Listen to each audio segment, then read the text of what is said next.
देवियों और सज्जनों, जगदीश सोशल मीडिया नेटवर्क में आप सभी का दिल से स्वागत।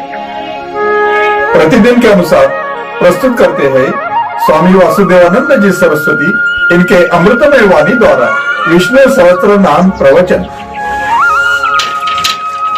प्रथम नमन आपको। जय गुरुदेव। श्री विष्णु सहस्त्रनाम ज्ञान यज्ञ प्रवचन क्रमांक 346, श्लोक क्रमांक 49 और नाम क्रमांक 330। जय महाकाल। आज 21 अप्रैल है और आज से अपना महायज्ञ 308 दिन शेष है। जय महामृत्युंजय महायज्ञ। ओम त्र्यंबकं यजामहे सुगंधिं पुष्टिवर्धनम् उर्वारुकमिव बन्धनान् मृत्युर्मुक्षीयमामृतात्। सदाशिवसमारम्भान् शङ्कराचार्यमध्यमाम् अस्मदाचार्यपर्यन्तां वन्दे गुरुपरम्पराम्। समस्तजनकल्याणे निरतं करुणामयं नमामि चिन्मयं देवं सद्गुरुं ब्रह्मविद्वरम्। शान्ताकारं भुजगशयनं पद्मनाभं सुरेशं विश्वाधारं गगनसदृशं मेघवर्णं शुभांगं लक्ष्मीकान्तं कमलनयनं योगिभिर्ध्यानगम्यं वन्दे विष्णुं भवभयहरं सर्वलोकैकनाथम्। स्कन्दः स्कन्दधरो धूर्यो वरदो वायुवाहनः वासुदेवो बृहद्भानुः आदिदेवः पुरन्दरः। ओम तत्सत्। ओम वरदाय नमः। भीष्म पितामह जी महाराज युधिष्ठिर जी को भगवान के एक एक नाम का परिचय दे रहे हैं। भगवान को पहले धूर्य कहा। धूर्य का अर्थ है कि भगवान सब संसार की धुरा उठाते हैं, अर्थात बोझ उठाते हैं। संसार का बोझ तो भगवान ही उठाते हैं। इतना ही नहीं, अपितु समस्त जीवों की वे सब इच्छाएं भी पूर्ण करते हैं। इसलिए अब उसे वरद नाम से कहते हैं। वरद नाम से। वरद का अर्थ होता है इच्छित वर देने वाले। भाष्यकार बहुत सुंदर अर्थ लिखते हैं। अभिमतान वरदान ददाति इति। वरम माने गाम, वरम गाम दक्षिणाम ददाति यजमान रूपेण इति वा वरदः। श्रुति में भी कहा गौर वै वरः। इसका अर्थ यह है कि इच्छित वर देते हैं, भगवान इच्छित वर देते हैं, अथवा यजमान रूप से दक्षिणा में वर अर्थात गौ देते हैं, इसलिए भी उन्हें वरद कहते हैं। श्रुति कहती है कि गौ ही वर है। आइए इस पर चिंतन करते हैं। संसार में ऐसा कौन जीव है जिसकी इच्छा परमात्मा ने पूर्ण न की हो? है कोई ऐसा जीव? भगवान अपने भक्तों की इच्छा तो पूर्ण करते ही हैं, किंतु अभक्तों की अपना बालक जानकर कुछ हद तक उनकी भी इच्छा पूर्ण करते हैं। जितने सारे पुराण प्रसिद्ध एवं इतिहास प्रसिद्ध राक्षस है ना, उन सब की इच्छा भगवान ने पूर्ण की है। भगवान ने स्वयं ही कहा है ये प्यन्न देवता भक्ता यजन्ते श्रद्धयान्विताः तेपि मामेव कौन्तेय यजन्ति अविधि पूर्वकम। 9वें अध्याय में कहा गीता के कौन्ते, यद्यपि श्रद्धा पूर्वक जो भी भक्त सकाम भाव से अन्य देवताओं का यजन करते हैं ना, वे भी मुझे पूजते हैं, किंतु उनका यह पूजन अविधि पूर्वक है, माने अज्ञान पूर्वक है। लेकिन इन भक्तों को भगवान नश्वर फल तो दे ही देते हैं ना। भगवान के पास दो फल है, एक शाश्वत फल है, एक नश्वर फल है। राक्षसों की जैसी उपासना उनको वैसा फल मिलता है, लेकिन जो श्रद्धा पूर्वक भगवान का भजन करते हैं, भगवान उनको परम धाम अर्थात मोक्ष तक दे देते हैं। साधु की नश्वर को पाने की इच्छा होती ही नहीं। जितने सारे भक्त हुए हैं, उन्होंने भगवान से उनकी भक्ति ही तो मांगी, भक्ति मांगी।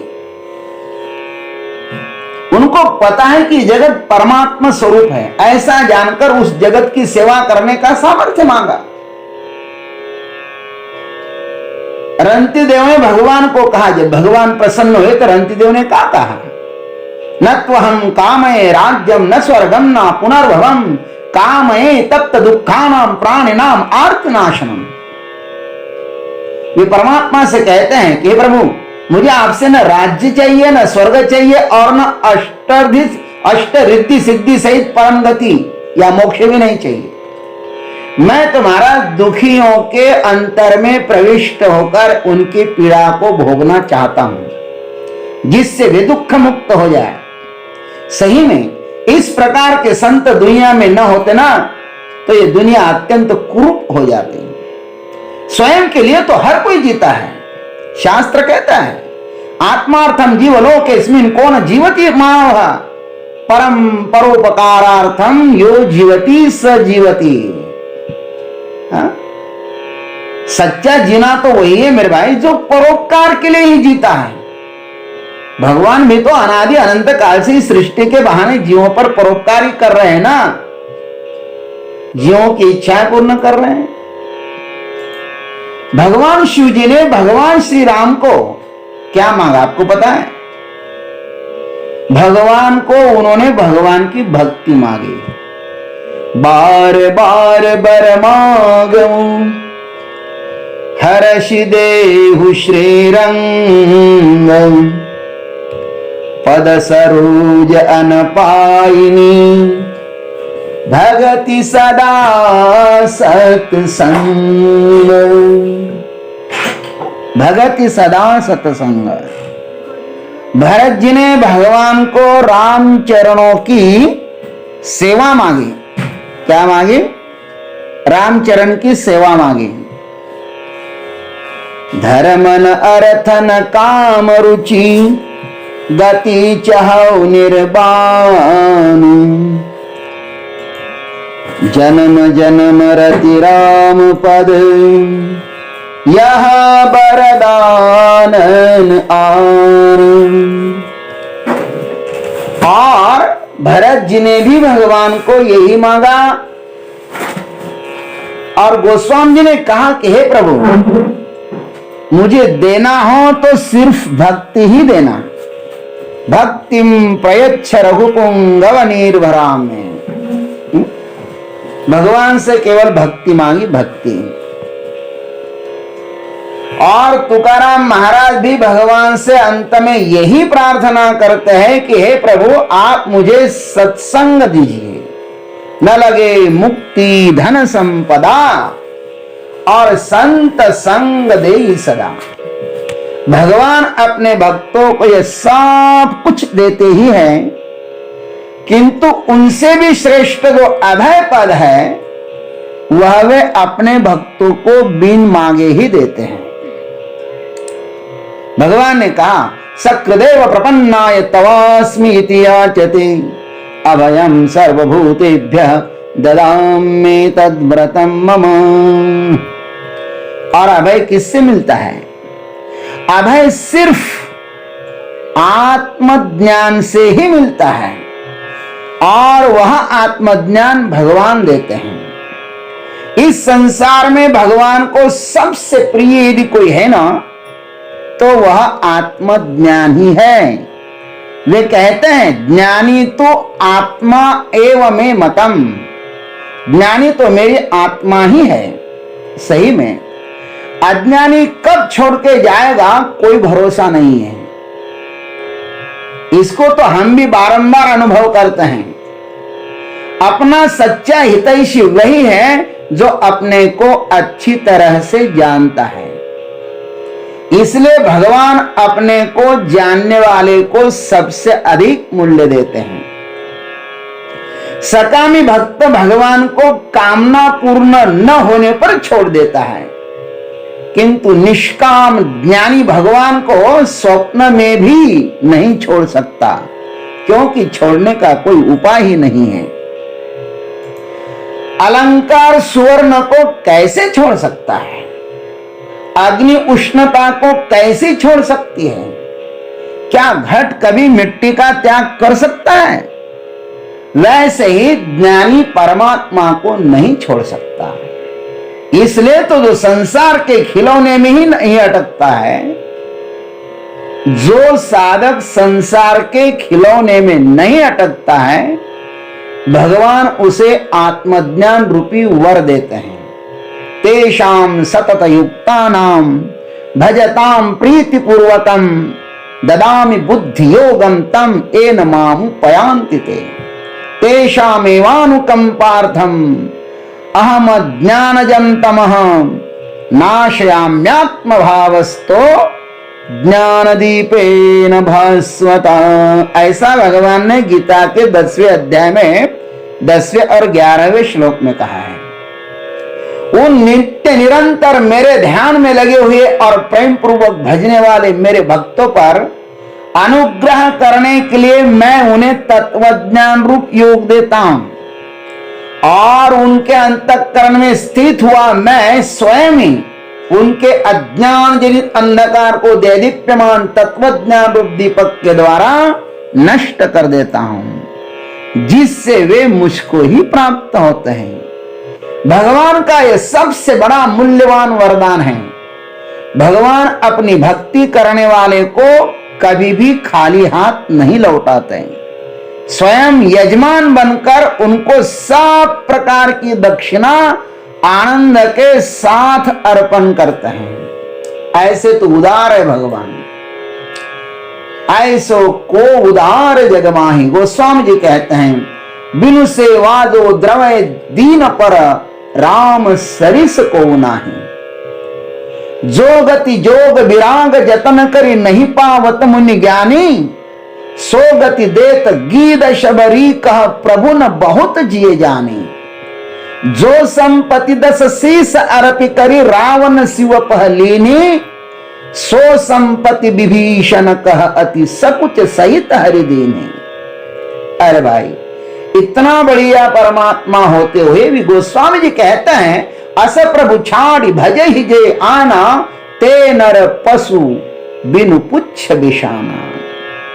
ऐसे परमात्मा को छोड़कर जो कि अपना मन अन्यत्र लगाते हैं ना, वे पशु से भी गए बीते हैं। साधु का उदर निर्वाह चलाना यह कोई बहुत बड़ी बात नहीं है। योगक्षेमम वहाम्यहम, ये रिद्धि सिद्धियां भगवान के भक्तों की सेवा करने के लिए ही होती है। इसलिए तो भक्त अपने उदर निर्वाह के प्रति उदास रहते हैं। वरद नामक भगवान के पास अपने भक्तों को देने के लिए सब कुछ है। ऐश्वर्य भी है, औदार्य भी है और स्वातंत्र्य भी है। भक्तों को क्या चाहिए यह उन पर निर्भर है। हम तो वरद भगवान को इतना ही मांगते हैं कि हे प्रभु, आप हमें अपना नित्य शुद्ध बुद्ध मुक्त सच्चिदानंद घन स्वरूप का दर्शन कराओ। इसको पाने के बाद फिर कुछ भी पाना शेष नहीं रहता। गंगा जी जब सागर में मिल जाती है ना, तो वह गंगा सागर ही हो जाती है। वैसे ही वरद भगवान का आशीर्वाद हम सबको प्राप्त होवे, यही उस परमात्मा से प्रार्थना करते हैं। ओम तत्सत। जय जगदीश्वर, जय महाकाल, जय गुरुदेव। अभी आप सुन रहे थे स्वामी वासुदेवानंद जी सरस्वती इनके अमृतमय वाणी द्वारा विष्णु सहस्त्र नाम ज्ञान यज्ञ प्रवचन का अगला भाग लेकर कल सुबह फिर उपस्थित होंगे। हरिओम।